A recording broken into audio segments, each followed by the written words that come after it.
Stuart MacBride is my favourite contemporary writer.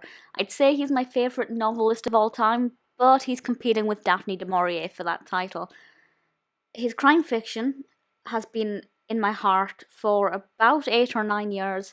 Ever since I read the first McCrae book, I fell completely in love with his writing style. He expertly blends the macabre of true crime with comic relief, and his characters are so believable and vivid, and they feel real and raw rather than forced and fabricated.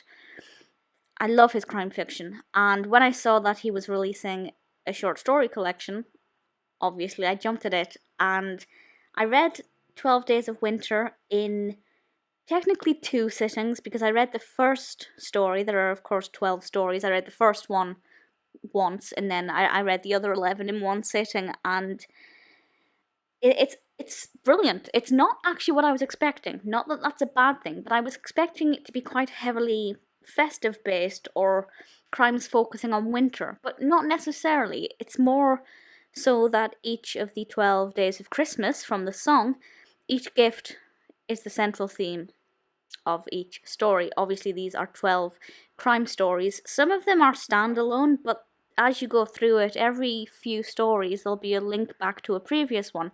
So there is a little bit of connection here, and if you're the kind of person who needs character development to enjoy a novel, a narrative, and to be able to follow a character's journey, we do see a few characters coming up several times. So that is something that you can still enjoy with this. I'm not going to go into details about every single one of the stories because I don't want to spoil the surprise. Obviously, they are short. I think the longest one, the recommended duration on the Kindle app was 8 minutes. I think the shortest is like 3 minutes. So they are quite condensed, but he packs a lot of fun into these. They are Stuart MacBride. You know, they embody his tone and his style so wonderfully. Very dark humor, absolutely.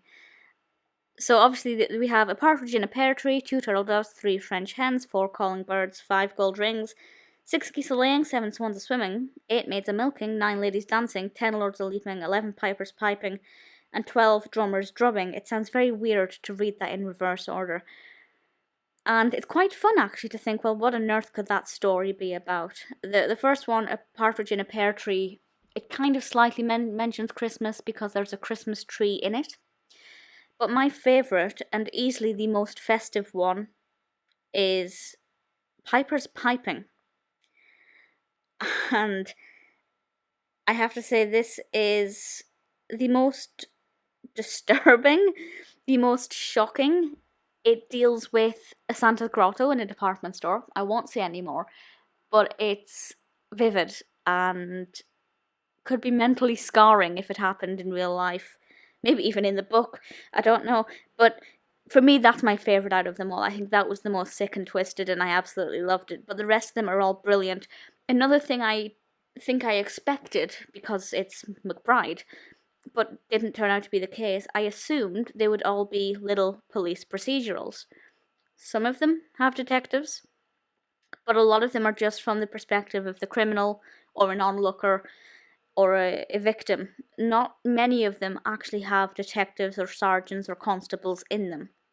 So it's a little bit different to picking up one of MacBride's procedural novels. The characters, the protagonists are not the same.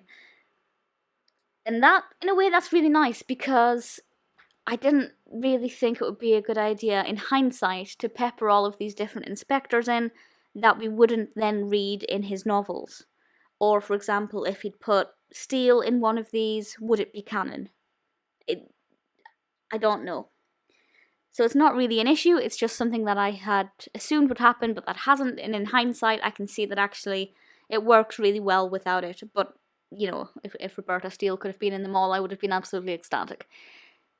12 Days of Winter is good fun. It's a lovely way to spend an hour just reading these very twisted, dark, and entertaining, beautifully written, so colourfully written. Stuart MacBride has the most eclectic style of writing I've ever come across, and I love it. I love him for it. It's so engaging, very fun. And as I said, I think it was 99 pence for the ebook. What do you have to lose? Absolutely nothing, and you have quite a lot to gain. I promise you love it. I know I'm probably a little bit biased because I adore everything he's ever written and said, but I do think it's good fun, and it's a nice little way to revisit the 12 Days of Christmas with a little bit more bloodshed.